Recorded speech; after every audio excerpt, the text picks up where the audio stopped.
श्री संतोषी महामाया गजानंदम दायिनी शुक्रवार प्रिय देवी नारायणी नमस्तुते। प्रिय श्रोताओं, आप सभी को मेरा नमस्कार। आज हम आपको संतोषी माता की पूजा विधि और कथा सुनाएंगे।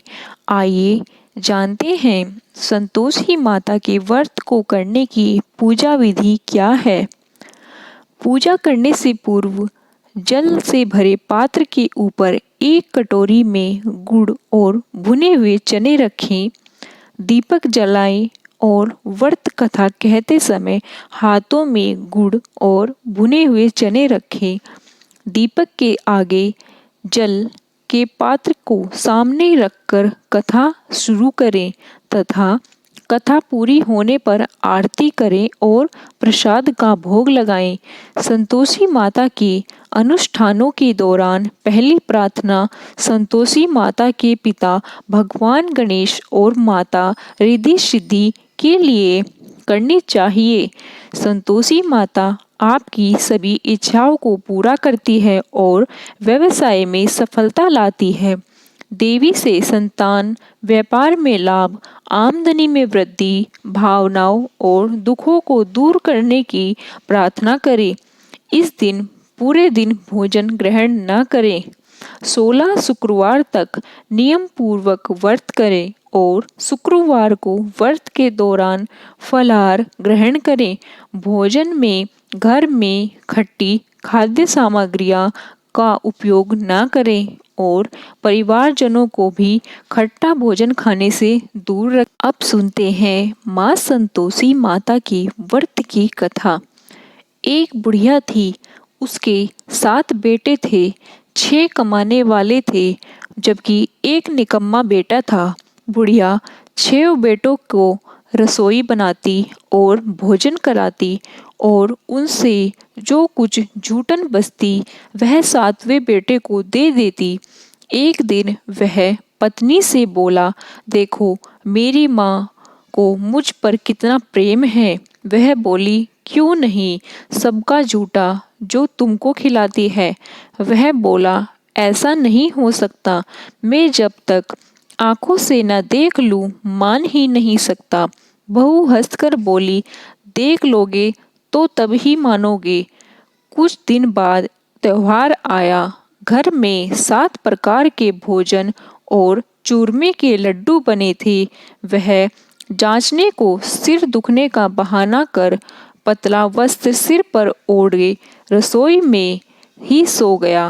वह कपड़े में से सब कुछ देखता रहा।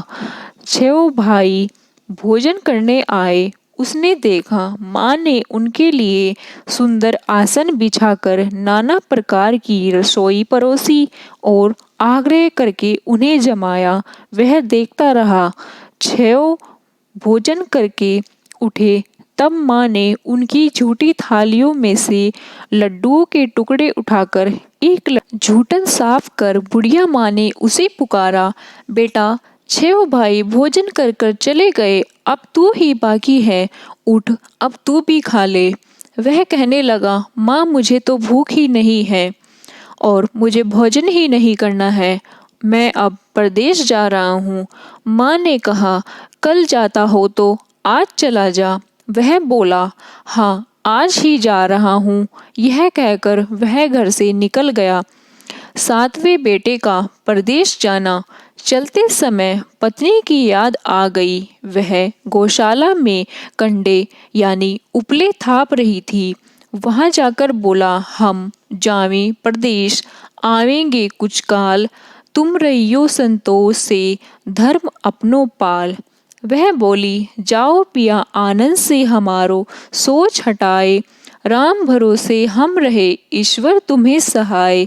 2 निशानी आपन देख धरु में धीर, सुधी मति हमारी बिसायो, रखियो मन। वह बोला, मेरे पास तो कुछ नहीं, यह अंगूठी है सो ले लो और अपनी भी कुछ निशानी दे दो। वह बोली, मेरे पास क्या है, यह गोबर भरा हाथ है। यह कहकर उसकी पीठ पर गोबर के हाथ की थाप मार दी। वह चल दिया। चलते चलते दूर देश पहुंच गया। वहाँ एक साहूकार की दुकान थी। वहाँ जाकर कहने लगा, भाई मुझे नौकरी पर रख लो। साहूकार को जरूरत थी, बोला रह जा। लड़के ने पूछा, तनख्वाह क्या दोगे? साहूकार ने कहा, काम देखकर दाम मिलेंगे। साहूकार की नौकरी मिली। वह सुबह 7 बजे से 10 बजे तक नौकरी पर जाने लगा। कुछ दिनों के बाद दुकान का सारा लेन देन, हिसाब किताब, ग्राहकों को माल बेचना, सारा काम करने लगा। साहूकार के 7-8 नौकर थे। वे सब चक्कर खा। यह तो बड़ा होशियार बन गया। सेठ ने भी काम देखा और 3 महीने में ही उसे आधे मुनाफे का हिस्सेदार बना लिया। वह कुछ वर्ष से ही में ही नामी सेठ बन गया और मालिक सारा कारोबार उस पर छोड़कर चला गया। इधर उसकी पत्नी को सास ससुर दुख देने लगे। सारी गृहस्थी का काम करा के उसे लकड़ी लेने जंगल में भेजते। इस बीच घर के आटे से जो भूसी निकलती उसकी रोटी बनाकर रख दी जाती और फूटे नारियल की नारेली में पानी। एक दिन वह लकड़ी लेने जा रही थी। रास्ते में बहुत सी स्त्रियां संतोषी माता का व्रत करती हुई दिखाई दी। वह वहां खड़ी होकर कथा सुनने लगी और पूछा, बहनों तुम किस देवता का व्रत कर रही हो और उसके करने से क्या फल मिलता है? यदि तुम इस व्रत का विधान मुझे समझाकर कहोगे तो मैं तुम्हारा बड़ा एहसान मानूंगी। तब उसमें से एक स्त्री बोली, सुनो, यह संतोषी माता का व्रत है। इसके करने से निर्धनता दरिद्रता का नाश होता है और कामना हो सब संतोषी माता की कृपा से पूरी होती है। तब उसने उनसे व्रत की विधि पूछी। उन्होंने सारी व्रत की विधि बताई। व्रत की विधि को सुनकर बुढ़िया के लड़के की बहू वहां से चल दी। रास्ते में लकड़ी के बोझ को बेच दिया और उन पैसों से गुड़ चना ले माता के व्रत की तैयारी कर आगे चली और सामने मंदिर देखकर पूछने लगी, यह मंदिर किसका है? सब कहने लगे, संतोषी माता का मंदिर है। यह सुनकर माता के मंदिर में जाकर चरणों में लेटने लगी। 3 हो विनती करने लगी, माँ मैं निपट अज्ञानी हूँ, व्रत के कुछ नियम भी नहीं जानती, मैं दुखी हूँ। हे माता जगत जननी, मेरा दुख दूर कर, मैं तेरी शरण में हूँ। माता को दया आई। एक शुक्रवार बीता और दूसरे को उसके पति का पत्र आया और तीसरे शुक्रवार को उसका भेजा हुआ पैसा भी पहुंच गया। यह देख जेठ जेठानी का मुंह सिकुड़ने लगा। लड़के ताने देने लगे। काकी के पास पत्र आने लगे, रुपया आने लगा। अब तो काकी की खातिर बढ़ेगी। बेचारी सरलता से कहती, भैया कागज आवे रुपया आवे, हम सब के लिए यह अच्छा है। ऐसा कहकर आंखों में आंसू भरकर संतोषी माता के मंदिर में ओ माते श्री के चरणों में गिरकर रोने लगी। माँ मैंने तुमसे पैसा कब मांगा? मुझे पैसे से क्या काम? मुझे तो अपने सुहाग से काम है। मैं तो अपने स्वामी के दर्शन मांगती हूँ। तब माता ने प्रसन्न होकर कहा, जा बेटी तेरा स्वामी आएगा। यह सुनकर खुशी से बावली होकर घर में जा काम। अब संतोषी माँ विचार करने लगी, इस भोली पुत्री को मैंने कह तो दिया कि तेरा पति आएगा, लेकिन कैसे? वह तो इसे स्वप्न में भी याद नहीं करता है। उसे याद दिलाने के लिए मुझे ही जाना पड़ेगा। इस तरह माताजी उस बुढ़िया के बेटे के पास जा स्वप्न में प्रकट हो कहने लगी, साहूकार के बेटे सो रहा है या जागता है? वह कहने लगा, माता सोता भी नहीं जागता भी नहीं हूँ, कहो क्या आज्ञा है? माँ कहने लगी, तेरा घर बार कुछ है कि नहीं? वह बोला, मेरे पास सब कुछ है, माँ बाप है, बहू है, क्या कमी है?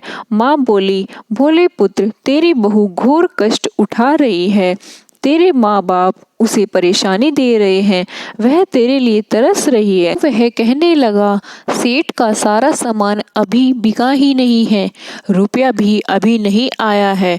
उसने सेठ को अपने स्वप्न की सारी बात कही तथा घर जाने की इजाज़त मांगी, पर उनके सेठ ने इनकार कर दिया। माँ की कृपा से कई व्यापारी आए, सोना चांदी तथा अन्य सामान खरीद कर ले गए। कर्जदार भी रुपया लौटा गए। अब तो साहूकार ने घर जाने की इजाज़त दे दी। घर आकर पुत्र ने अपनी माँ एवं पत्नी को बहुत सारे रुपये दिए। पत्नी ने कहा कि मुझे संतोषी माता के व्रत का उद्यापन करना है। उसने सभी को न्योता दे उद्यापन की सारी तैयारियां की।